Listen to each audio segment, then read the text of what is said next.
दिन से पूरे हिमाचल में बहुत मतलब क्रिटिकल सिचुएशन थी, खासतौर पे लोन के मुद्दे पे, घरों पे ताले लगने के मुद्दे पे। और यहाँ खासतौर पे अर्की तहसील में ये दाड़ला घाट है। हाँ जी, यहाँ पर सीमेंट फैक्ट्री है, जहां जिसकी वजह से शाला घाट के आसपास है ना, सही दाड़ला घाट, हाँ 12 किलोमीटर दूर, 12 किलोमीटर है यहाँ से, जहां हम हैं सरियाज में। यहाँ बहुत ज्यादा कर्जे में पूरे के पूरे समाज को मतलब एकदम दलदल में धंसा दिया है सब कोई, और शोशेबाजी थोड़ी ज्यादा हो गई तो अपने मूल रूप से भागने लगा हिमाचली, जिसकी वजह से पूरे ही मतलब यहाँ दूर दूर से दूसरा हिमाचली भी आया हुआ है, मतलब ऊपर किन्नौर वाला भी, रोडू वाला भी, और उधर से भी काम रोजगार की तलाश में। तो सबके घरों को उजाड़ने का काम यहाँ किया। पहले भी बहुत से लोगों के यहाँ मतलब नालागढ़ में भी, उधर शिमला में भी लोगों के बहुत ताले टूटे हैं यहाँ, मतलब लोगों ने अपने अपने घरों के ताले तोड़े हैं। और हिमाचलियों के मामले में मैं मतलब इतना कॉन्फिडेंट नहीं था शुरुआत में, क्यों नरम आदमी होता है और प्रशासन वाले तो लठ लेके आते हैं। लड़ाइयाँ तो नेचर में ही नहीं है, लड़ने वाले तो नीचे हैं। वो ये तो बनियों जैसे लोग हैं, मतलब ठाकुर भी यहाँ का तो बनिए जैसा ही है, कहने को ठाकुर है बेचारा, लेकिन वो इसलिए मैं ये सोचता था कि ये नरम आदमी जो है ना, ये लड़ पाएंगे कि नहीं लड़ पाएंगे। और लेकिन फिर मैंने एक चीज देखी है कि सारा ही मसला ना शरीर से और इतिहास से नहीं चल रहा है। मौजूदा परिस्थिति में जिसको समझ आ जाएगी वो लड़ लेगा। एग्जाम्पल दिया है अपने राजू भाई ने, मतलब पूरी सिचुएशन को ये बताएंगे पूरे देश के सामने, पूरी दुनिया को, कि भाई हिमाचल के अंदर तो खास तौर पे अब प्रशासन को ये हो जाना चाहिए समझ में कि भाई नहीं बचेगा। अगर लोग इकट्ठे होने शुरू हो गए हैं, मानेंगे नहीं। यहां तो 8 गांव ने ये प्रण लिया है कि 8 के 8 गांव इकट्ठे होकर काम करेंगे। अगर 8 इकट्ठे हो गए तो फिर कौन, किसके घर में ताला नहीं रहेगा, किसी को कोई मतलब बैंक वालों को तो यहां से भागना ही पड़ेगा, कोई ऑप्शन नहीं है। सबको समझ आ जाए, बात क्लियर हो जाए और पूरा देश उसको सुने। इसलिए मैं आपसे गुजारिश कर रहा हूं राजू भाई कि एक बार अपनी सिचुएशन को एग्जैक्ट बताओ कि हालत क्या थी, समझ आने के बाद क्या हुआ, और अब प्रशासन का क्या नजरिया है, अब क्या हालात है एक्चुअली। सबसे पहले मैं नमस्कार करता हूँ आपको। जब पहली बार मैंने लोन लिया था 29,80,000 रुपये का, तो 2018 में मैंने लोन लिया था और 2020 तक मैंने 16 लाख रुपए मिनिमम मैक्सिमम चुका दिया था। लेकिन उसके बाद जैसे ही मार्च की किस्त दी, अप्रैल में जाके कोरोना लग गया था 20 के बाद, तो 2 महीने वो रहा, काम वैसे ही ठप हो गए और किस्तें भी टूट गई। तो उसके बाद फिर किस्त मेरे से नहीं देगी, मतलब 31,000 कुछ किस्त थी, तो जैसे 20 दे दिया, 15 दे दिया, वैसे चलता रहा साल तक, हाँ शायद साल तक। तो साल के बाद जब किस्त नहीं मेरे से प्रॉपर दी गई या जो भी इंटरेस्ट था नहीं दे पाया, तब बैंक वालों के समन, लेटर, फ़ोन, घर में आना जाना चला रहा। लेकिन फिर 2022 में उन्होंने मेरे ऊपर केस कर दिया कि भाई तैने लोन लिया और तू चुका नहीं पाया है। तो 2022 में फिर केस, जैसे साल भर केस चला, उसके बाद घर में ब्रदर की डेथ, भाभी की डेथ, फिर परेशानियां बढ़ती गई और मैं फंसता गया। जब मोर्चे से जुड़ने की बारी आई थी तो उस दिन मैं क्या मेरे मन्नू भाई मतलब इतने परेशान थे। ये मेरे को काफ़ी टाइम से पहले बोल रहा था कि भाई बल्हारा नाम का कोई आदमी है और हमने जाना है। मैं क्या भाई देख, मैं तो फेसबुक ताला कब लगाया था उन्होंने लगाया था 16 मई 2025 को। 2025, हाँ, एक साल पहले 16 मई। हाँ, मैं वही बात बोल रहा हूँ, बस आता हूँ उस पर। तो जब गए ट्रेनिंग में, पहले हालात इतने ख़राब थे कि घर वाले, मेरी माताजी सुबह से शाम तक जो कीर्तन भजन होता है मेरे को चला रहता था, सुबह से शाम तो गाली गलोच, मतलब तूने किया, तूने किया, तूने किया, जो किया बस तूने कीर्तन किया। भजन का मतलब गाली गलौज। तो मैं यही बोलता था कि इस उम्र में राम राम करो, बाकी भगवान रास्ता देगा।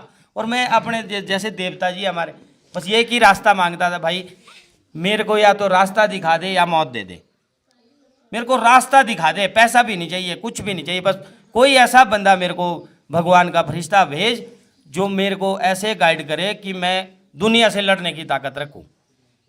तो बस एक दिन ऐसा आया, वो सच में हुई बात, बस 4-5 दिन पहले इसने बोला कि भाई हमने जाना ही अब हरियाणा, लास्ट वो ऑप्शन है, और थी भी वो लास्ट मेरे आइडिया से, मतलब ख़त्म था उसके बाद काम। पर उतने में इनकी वीडियो आ गई, भाई हम घाटकोटी में आ रहे हैं और जो भी आना चाहता है वो आ जाए। मैं क्या फिर ठीक है, जेब में पैसे भी नहीं थे, 200-300 रुपये का पेट्रोल वो था हमारे पास, बाइक उठाई पहुंच गए। जब वहाँ पहुँचे, चला 3 दिन प्रोग्राम। उस वक्त मैं सच्ची बात बताऊँ, मेरी समझ में जेड़े आधे बंदे तिया है ना सारे, भाई नहीं समझ आ रहा है, इनको समझ कब आएगा जब ये फंसे हुए होंगे और चिंतन करेंगे ना अकेले बैठ के, तो समझ बोले ऐसे ताले खुलेंगे कि जबरदस्त तरीके से वो करेंगे। तो फिर आए, समझ इनको भी नहीं आया वहाँ 3 दिन में। 3 दिन में नहीं आया वो मेरे को समझ। मैं क्या पता नहीं क्या बोल गए, पर जब हुआ ना, मतलब आगे बढ़ने लगे, मैं क्या ऐसा बोला था, भाई आवेदन भरना, फलाना करना, ये मैं क्या आवेदन नहीं भर देते, क्या पता कोई जादू ही हो जाए।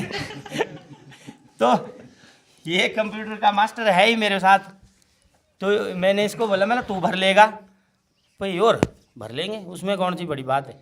तो फिर मंगाया हमने, गौरव भाई ने भी फ़ोन उठा लिया, मैं क्या भाई आवेदन भेज दे मेरे को, बात तो हुई थी, भाई ठीक है भेजते हैं।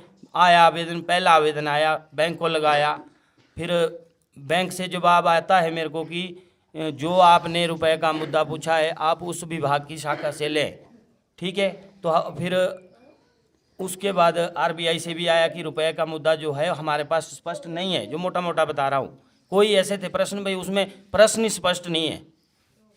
तो जब ये पढ़ा हमने, भाई ये वाकई सच में लिखा गया भाई किताब में कि ये नकली नोट है, और 2 रुपये से 2000 तक के जो है वो रिजर्व बैंक के, और वो मतलब जैसे 2016 में नोटबंदी हुई, तो तब माइंड में थोड़ी सी ज्योति जगी, वाकई ठीक बोल रहे हैं, ये तो साले कभी भी बंद कर सकते हैं, इनका क्या भरोसा है।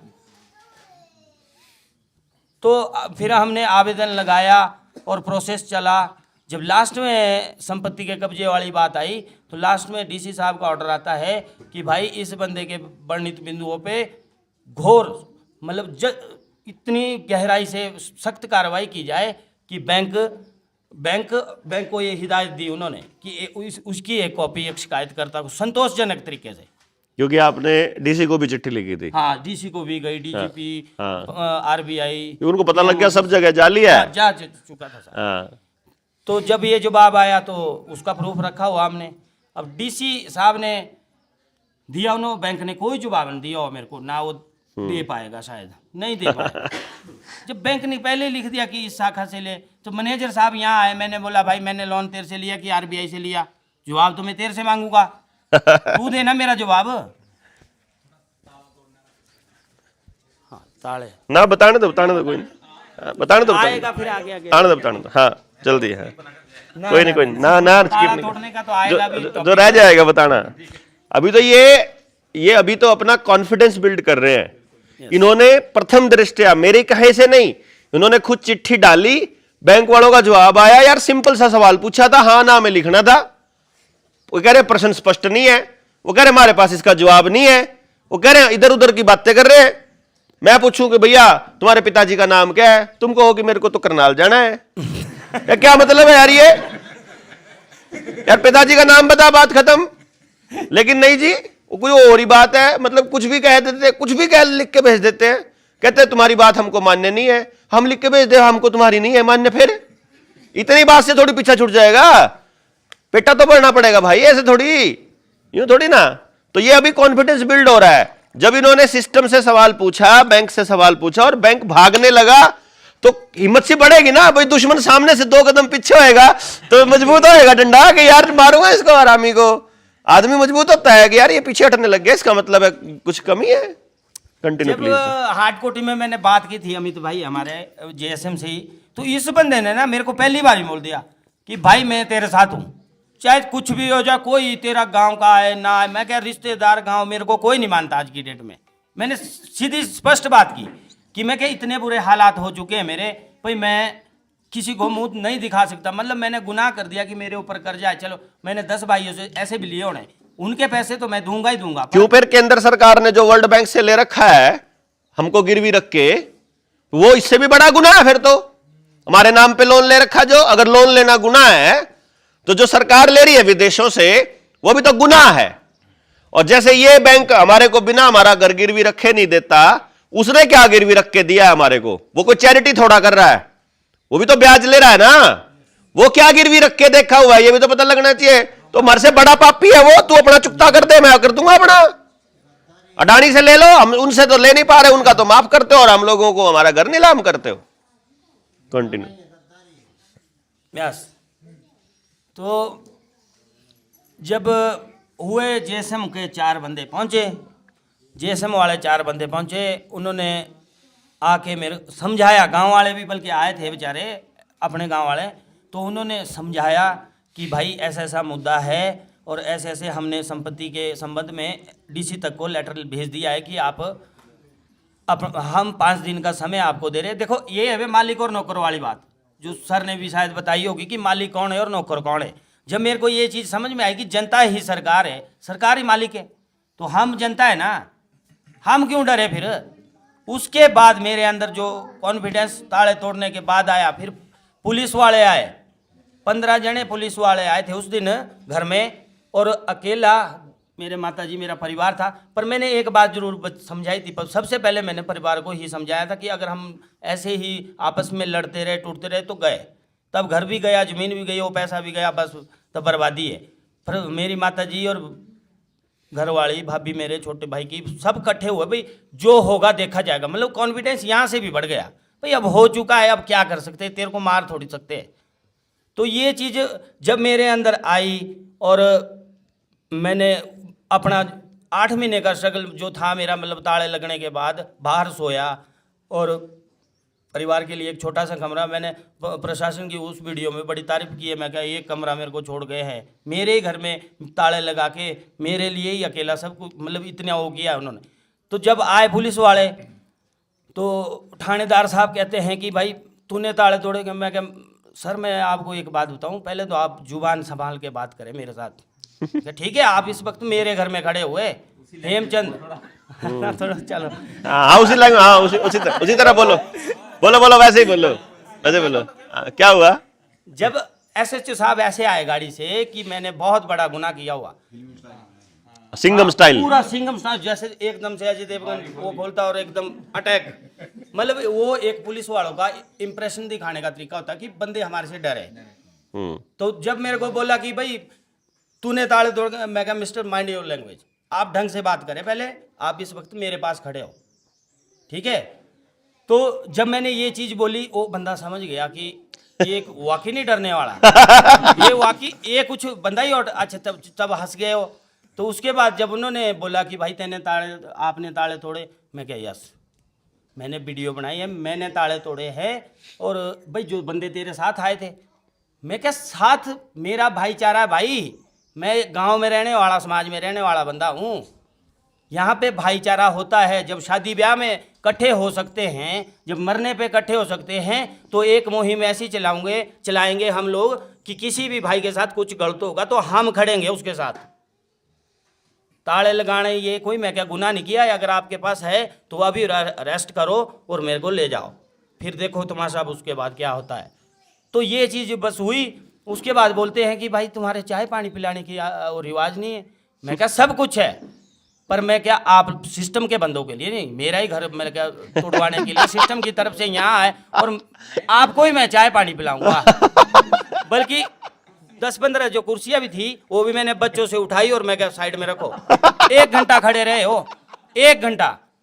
तो अब आप आइडिया लगा सकते हैं, अगर मैं अकेला ये चीज लड़ने के लिए तैयार हूं तो आप लोगों को क्या प्रॉब्लम है। किसी के साथ खड़ते हुए आपके ऊपर कोई एफआईआर नहीं होगी, कोई ऐसा कानून नहीं है। नहीं हो जाए तो क्या दिक्कत है, हो भी जाएगी तब भी देखो 120 भी बोला थानेदार साहब ने मेरे को, जैसे ऐसे चुने तो 120 भी लगती है देशद्रोह, कोई षड्यंत्रकारी या हमने आतंकवादी गतिविधियां, इसके चक्कर में इसका मोबाइल जब्त कर लिया उसने। शक के उसमें 1.5 लाख व्यूज बहुत होते हैं 1 घंटे में आए थे, ठीक है। ये बोले मेरा मोबाइल, मैंने दूसरे दिन चंडीगढ़ जाके मोबाइल लिया। मैं कहा भाई मैं देता हूँ मेरे लिए, मैं कहा तुम मोबाइल दे। बस हफ्ते 10 दिन बाद हम छुड़ा के भी ले आए। तो ये कुछ नहीं है, सिस्टम सिर्फ डरा रहा है, और जब तक हम लोग डरते रहेंगे हमारे साथ ये होता रहेगा। जब मान लो 50 बंदा इधर की तरफ है और 5 पारे से आ रहे, तो जीत पाएगा वो आपसे कभी? इतना का लॉजिक है छोटा सा, तो डरने की बात नहीं है बस। हाँ जी, कानून देखो, कानून की लड़ाई से लड़ेंगे ठीक है। अब वो मेरे साथ कोई और खेलेंगे गुंडागर्दी, वो अलग बात है। हाँ तो बस अगर भाईचारा सच में हमारा साथ में है तो मेरे को क्या डरने की जरूरत है? मैं भी तो आप ही का बच्चा हूँ, ठीक है गलतियां हुई होगी, मैं आपसे माफी मांगता हूँ। कभी मैंने बोल दिया हो, आपने बोल दिया, उसके लिए हम माफी मांगता हूँ, यही कर सकता हूँ मैं आपके लिए। अब हमने शाम को एक दूध वाला मतलब कॉन्सेप्ट जो हमने छेड़ा था, तो उस पे बात करनी भी जरूरी है हम लोगों को। मैं लोकल बंदा हूँ, कल को आप भी पूछेंगे यार से जो बंदा ही रहा था से तो चलेगा, तो चला गया तो भाई मैं तो हूँ, तू मेरे से बात कर, फिर मैं आगे कनेक्शन करूंगा। इन्होंने साफ बोल दिया है कि प्लांट मैं नहीं लगाऊंगा, प्लांट तुम लोग लगाओगे, काम तुम करोगे, पैसा तुम कमाओगे, मालिक तुम हो, जमीन तुम्हारी है, घर तुम्हारा है, जो भी रास्ता दिखाएंगे। जैसी गाइडलाइन मुझे मिली तो आज मैंने अपनी 1 करोड़ की प्रॉपर्टी बचा ली है। मतलब पुश्तों के लिए, अपने बच्चों के लिए, पूरे समाज के लिए एक इतिहास दिया है। भाई ऐसे काम करेंगे, मिलके करेंगे तो और भी जबरदस्त होगा, इससे भी खतरनाक होगा। जैसा मर्जी सिस्टम हो, जो मर्जी हो जाए। तो मेरी आप सभी से यही गुजारिश है कि सब मिलकर रहे, सब मिलकर रहेंगे तो प्यार रहेगा। कटेंगे तो बटेंगे, लड़ेंगे तो जीतेंगे। प्रत्यक्ष को परिमाण की जरूरत नहीं होती, पर परिमाण को प्रत्यक्ष चाहिए, वो रिजल्ट मांगते हैं। अब मैंने रिजल्ट खुद दिया हुआ कि अगर आपके घर में ऐसा हो जाता है, कुछ भी आपके साथ ऐसा केस हो जाता है, तो आपने क्या करना है। तो राजू वो तो जानो, यहाँ पाटे थे या पंबड़ी थे, बुले थे, सब जानो राजू गुणा। तो ऐसे ही मैसेज आगे आगे जाता है, सब जुड़ेंगे आस्ता आस्ता, तो सब समझ में जब आ जाएगा आपका, और चिंतन करेंगे कि क्या बातें हुई, कैसे हुई, कैसे इसने लड़ाई लड़ी। या देखो मैंने जिस दिन मेरे घर में ताले लगे थे ना, मैं इस वक्त 2 बजे मतलब अपने खेत में चला, मतलब ऐसा लग रहा था कि मर जाऊं। रोने तक की आदत वो बन गई थी कि मैंने यहाँ ही हाथ जोड़े, मैं कहा किसी को तो भेज, किसी परमात्मा अपने फरिश्तों को भेज। तो देख लो साल के अंदर 6 महीने पहले क्या कंडीशन थी, 6 महीने बाद हम आज कहाँ हैं, और आज राजा की तरह सो रहा हूँ अपने घर में। मतलब एक मेरे लिए फील होता है कि मैंने, ठीक है जो कर्जे है माड़े मोटे भाईचारे में वो भी निपटाएंगे, ऐसा नहीं है भाई रखना है किसी का, 1 भी रुपया नहीं रखूंगा, ऑन वीडियो बोल रहा हूँ। बैंक वालों से जो लड़ाई है, हम बैंक वालों के पैसों के लिए भी 30 लाख का जो भारतीय रुपए में बना था वो था 238 रुपये 270 रुपये 38 पैसे। अब ये चीज़ समझाने के लिए तो रुपए का मुद्दा छेड़ना पड़ेगा, बहुत लंबा कंसेप्ट हो, फिर तो मैं भी शाम तक नहीं उठा। तो तो उसमें छोटी सी बात बता देता हूँ, ये इतने ट्रेनर हो ले, छोटी सी बात बताता हूँ। अभी यहाँ कुछ कोई चेक वाले, कोई बैंक वाले थे, तो उनके लिए एक छोटा सा मैसेज है कि जब आपका ऋण भरने का फॉर्म आएगा तो चेक तो देंगे, लगाएंगे ही आप, वो आपने चेक बैंक में लगाना है, बैंक आपका चेक रिटर्न करेगा ही करेगा, वो एक्सेप्ट नहीं करेगा।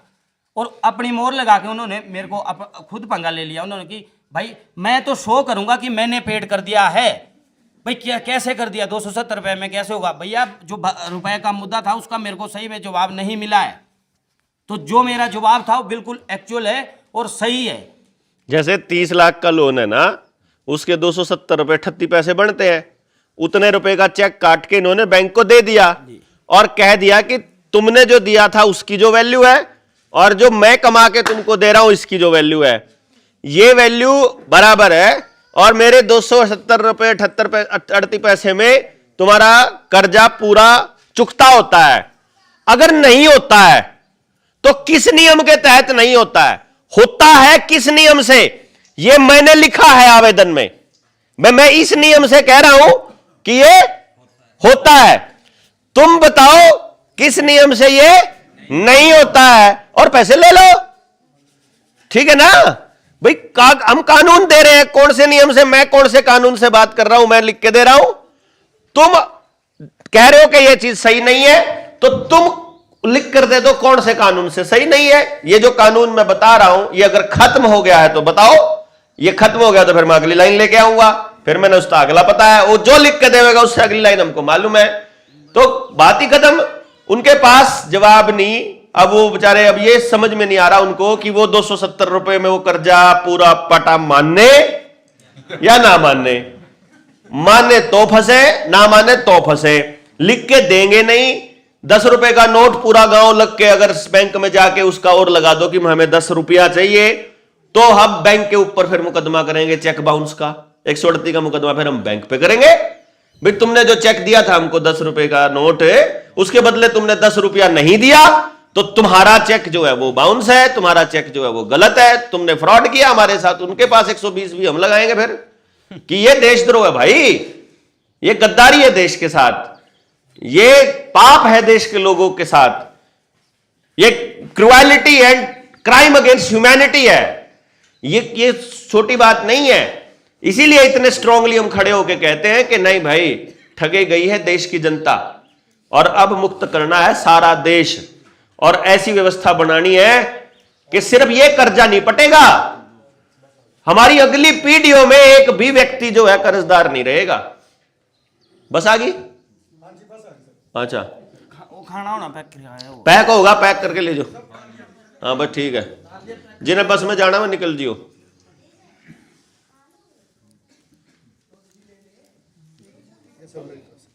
ये दो इसके पास नाम लिख ले।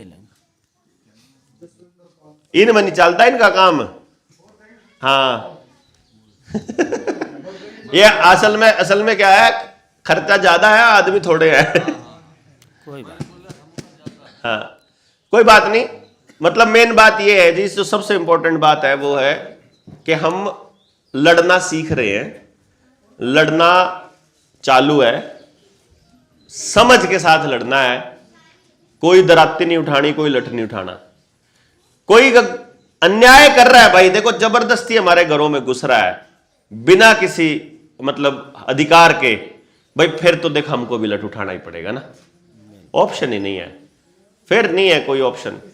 इसलिए आप सब लोग जितने भी इस मिशन में जुड़े हैं, इस बात का ध्यान रखिएगा कि किसी के साथ भी अन्याय ना हो। इसलिए सबकी लड़ाई हमने लड़नी है, सबके भले के लिए। ठीक है जी, धन्यवाद। आपका बहुत बहुत धन्यवाद राजू भाई, इतने अच्छे कार्यक्रम के आयोजन के लिए और सारा कुछ आप सबका गांव वासियों का